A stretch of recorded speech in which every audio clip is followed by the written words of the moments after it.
तो हेलो दोस्तों, नमस्कार। स्वागत है आप सभी का एक बार फिर से आपके अपने YouTube channel GK by Raj sir classes में। आइए दोस्तों, आज हम बात करने वाले हैं इतिहास के महत्वपूर्ण प्रश्न। डेली की तरह आज भी हमारी क्लास रहेगी इतिहास के महत्वपूर्ण प्रश्न।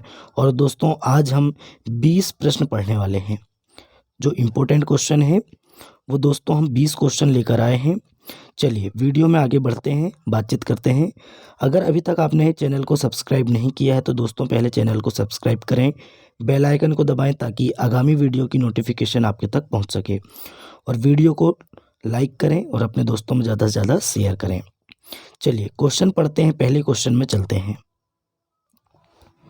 पहला क्वेश्चन है, नंद वंश का अंतिम सम्राट कौन था? ऑप्शन मिलते हैं आपको महापद्म नंद, घनानंद, कालाशोक, इनमें से कोई नहीं। आप कमेंट बॉक्स में आंसर दीजिए। तो राइट आंसर बताएंगे दोस्तों, नंद वंश का अंतिम शासक था घनानंद, है ना। ऑप्शन नंबर बी इसका राइट आंसर है। चलिए नेक्स्ट क्वेश्चन है, विश्व का पहला गणतंत्र वैशाली में किसके द्वारा स्थापित किया गया था? ऑप्शन है गुप्त वंश द्वारा, लिच्छवी द्वारा, मौर्य द्वारा, नंद द्वारा। तो राइट आंसर बताएंगे। ऑप्शन नंबर बी इसका राइट आंसर है, लिच्छवी द्वारा, है ना। यहाँ के राजा कौन थे? लिच्छवी राजा थे चेटक। कौन थे दोस्तों? चेटक यहाँ के राजा थे। चलिए नेक्स्ट क्वेश्चन में चलते हैं। पहला ईरानी शासक जिसने भारत के कुछ भाग को अपने अधीन किया था। ऑप्शन है साइरस, डेरियस, कोम्बिसिस, जेरिसिस। राइट आंसर बताइए। बहुत बढ़िया, राइट आंसर है दोस्तों डेरियस, है ना। दारा भी बोलते हैं हम इसको हिंदी में, दारा प्रथम बोलते हैं या डेरियस फर्स्ट बोलते हैं, ये दो नाम मिलते हैं ना। तो इन्होंने दोस्तों सिंध को जीतकर अपना 20वां प्रांत बनाया था, है ना। सिंध वाला जो क्षेत्र है उसको जीतकर 20वां प्रांत बनाया था और इससे 1/6%, 1/6% उनको इनकम होती थी सिंध से। ये भी आपको याद रखना है। नेक्स्ट क्वेश्चन में चलते हैं। त्रिपिटक धर्म ग्रंथ है बौद्धों का, हिंदुओं का, सिखों का, जैनों का।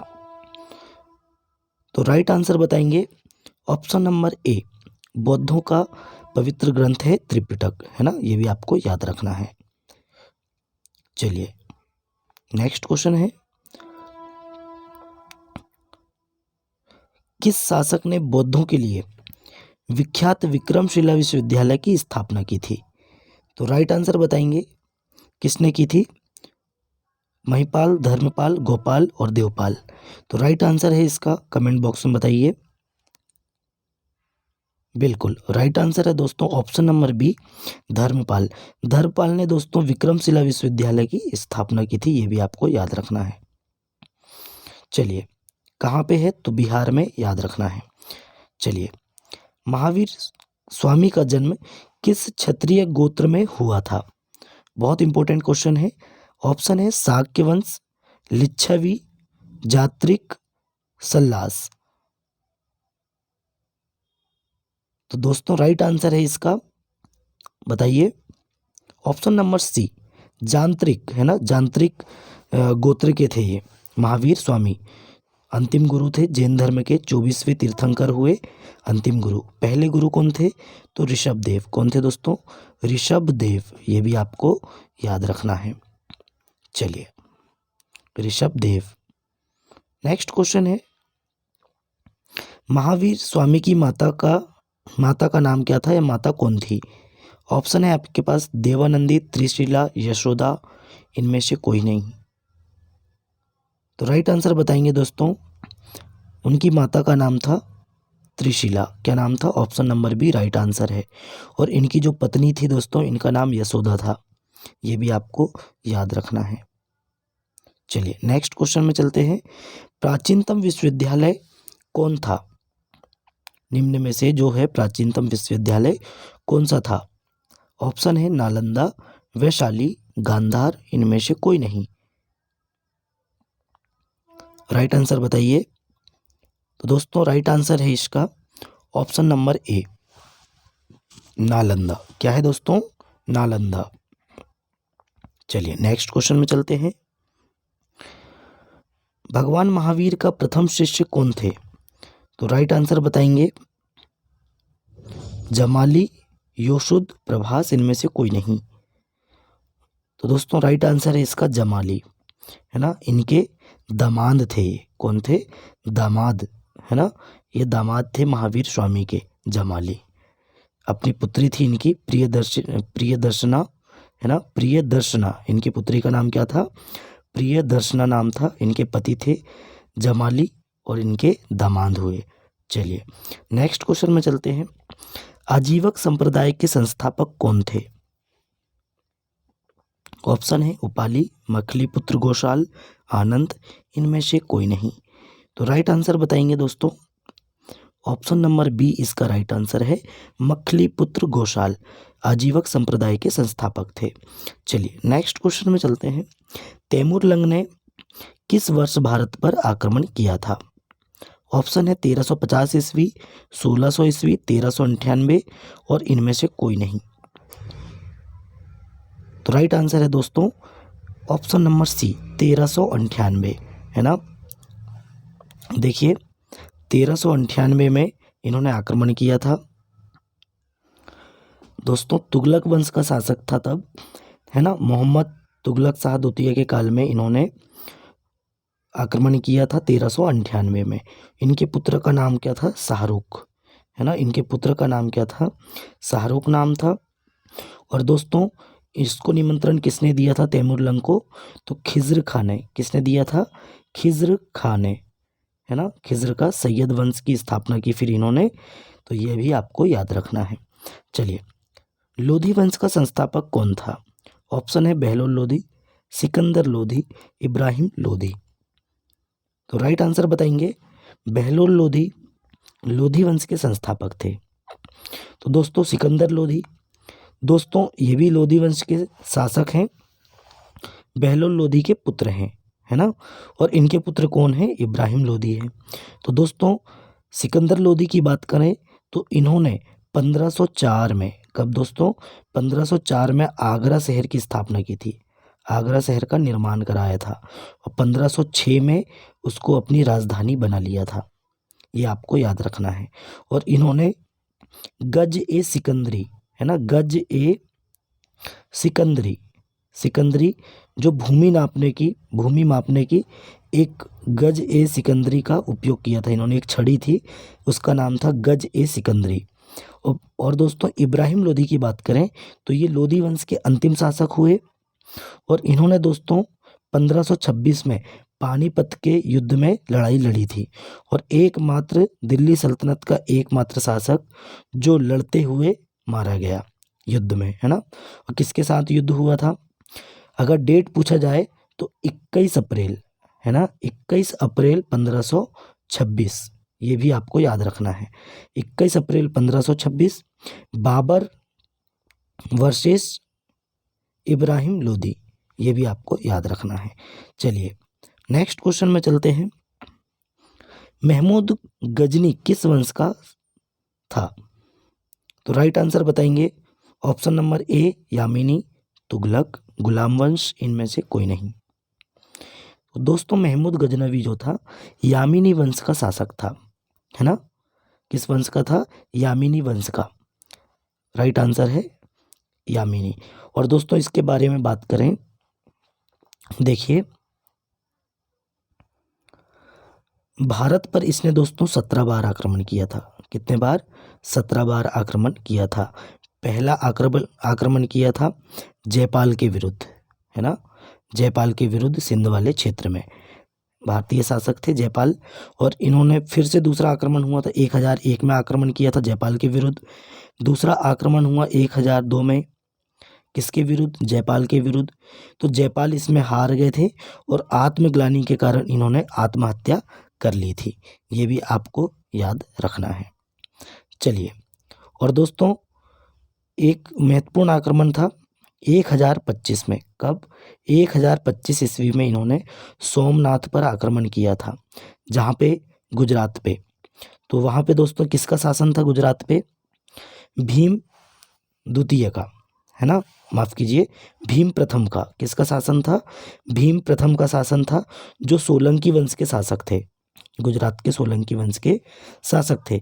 और दोस्तों इनके कालखंड में आक्रमण हुआ था सोमनाथ पर 1025 ईस्वी में, है ना। चलिए नेक्स्ट क्वेश्चन चलते हैं। शून्य की खोज किसने की थी? ऑप्शन है भास्कर, आर्यभट्ट, वराहमिहिर, इनमें से कोई नहीं। तो राइट आंसर बताएंगे ऑप्शन नंबर बी, आर्यभट्ट ने दोस्तों शून्य की खोज की थी। अब दोस्तों आर्यभट्ट भारत का पहला प्रक्षेपात्र जो उपग्रह है उसका नाम क्या है दोस्तों? आर्यभट्ट, ये भी आपको याद रखना है। अब आर्यभट्ट कौन थे?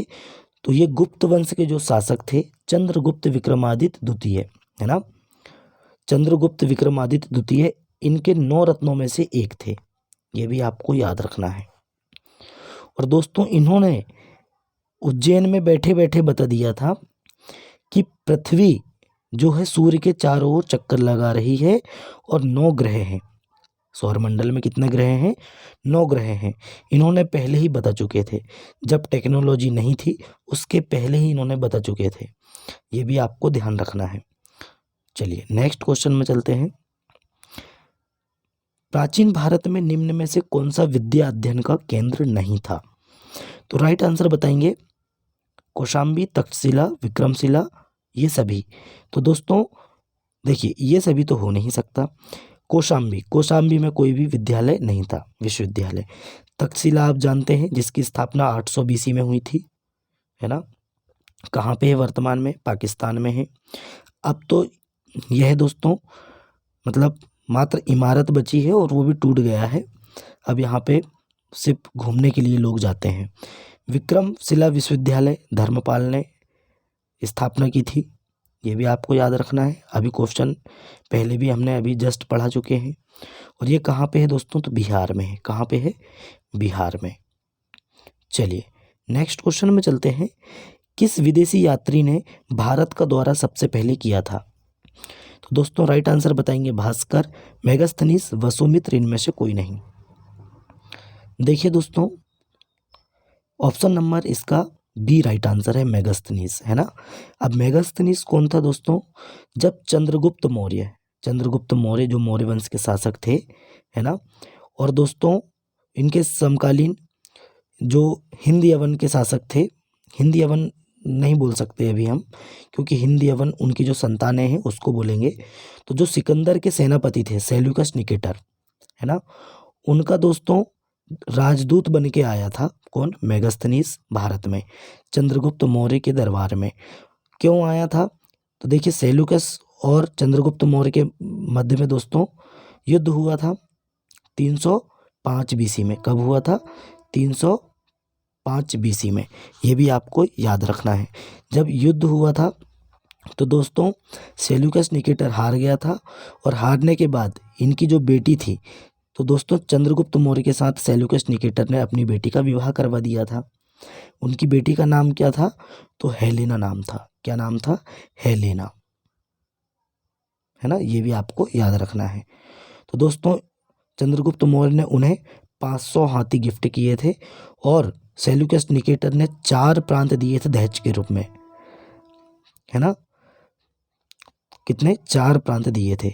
चलिए वीडियो बड़ा हो जाएगा इसलिए हम पूरा नहीं समझा रहे हैं। तो दोस्तों मेगास्थनीज आया था राजदूत बनकर, पहला विदेशी यात्री था। चलिए नेक्स्ट क्वेश्चन में चलते हैं। किस व्यक्ति को द्वितीय अशोक कहा जाता है? देखिए ऑप्शन है हर्षवर्धन, चंद्रगुप्त मौर्य, समुद्रगुप्त, इनमें से कोई नहीं। तो राइट आंसर बताएंगे दोस्तों ऑप्शन नंबर ए, इसका राइट आंसर है हर्षवर्धन। अब देखिए हर्षवर्धन की जो बात करें तो हर्षवर्धन दोस्तों वर्धन वंश के अंतिम शासक हुए, है ना। इनके भाई थे राज्यवर्धन, है ना, और इनकी बहन का नाम था राजश्री, यह भी आपको याद रखना है। इनके पिता दोस्तों इनके पिता का देहांत होने के बाद राज्यवर्धन राजा बने थे, फिर इनकी हत्या कर दी गई, और दोस्तों देवगुप्त द्वारा इनकी हत्या कर दी गई। फिर वर्धन वंश के शासक बन गए कौन? हर्षवर्धन। और इन्होंने 3 पुस्तक लिखी है। कौन कौन सी? नागानंद, रत्नावली रत्नावली, रत्नावली। और एक है दोस्तों प्रियदर्शिका, प्रियदर्शिका, ये भी आपको नाम मिलेगा। चलिए, इनके दरबारी कवि का नाम आप बताइए, कमेंट बॉक्स में करिए, दरबारी कवि का नाम क्या था। चलिए नेक्स्ट क्वेश्चन में चलते हैं। हर्षवर्धन अपनी धार्मिक सभा कहाँ किया था, मतलब कहाँ आयोजित किया करते थे जो अपनी धार्मिक सभा होती थी। ऑप्शन है प्रयाग में, वाराणसी, मथुरा, पेशावर। तो राइट आंसर बताएंगे दोस्तों ऑप्शन नंबर ए, प्रयाग में यह दोस्तों अपनी धार्मिक सभा का आयोजन किया करते थे। और हर्षवर्धन के काल में एक चीनी यात्री आया था, इसका नाम क्या है, तो ये भी आपको याद रखना है। क्या नाम है दोस्तों, तो राइट आंसर बताएंगे, क्या नाम था उनका, वैनसांग। क्या नाम था, हैनसांग, या हम ऐसे लिखते हैं वैनसांग, है ना। ये दोस्तों तक्षशिला, माफ़ी चाहते हैं, जो हमारा नालंदा विश्वविद्यालय है वहाँ पे शिक्षा ग्रहण करने के लिए आए थे, बौद्ध धर्म की शिक्षा ग्रहण करने के लिए, और जो भी उनसे जो तथ्य जुड़े हैं उनको एकत्र करने के लिए आए थे। चलिए नेक्स्ट क्वेश्चन में चलते हैं। मिहिर कुल का संबंध था, ऑप्शन है हूण, कुषाण, मोखरी, गुप्त। तो राइट आंसर बताएंगे ऑप्शन नंबर ए, हूण दोस्तों मिहिर कुल, हूण जाति के थे, ये आपको याद रखना है। बाणभट्ट किस सम्राट के राज दरबारी कवि थे। ऑप्शन है कनिष्क, कुमारगुप्त, हर्षवर्धन, इनमें से कोई नहीं।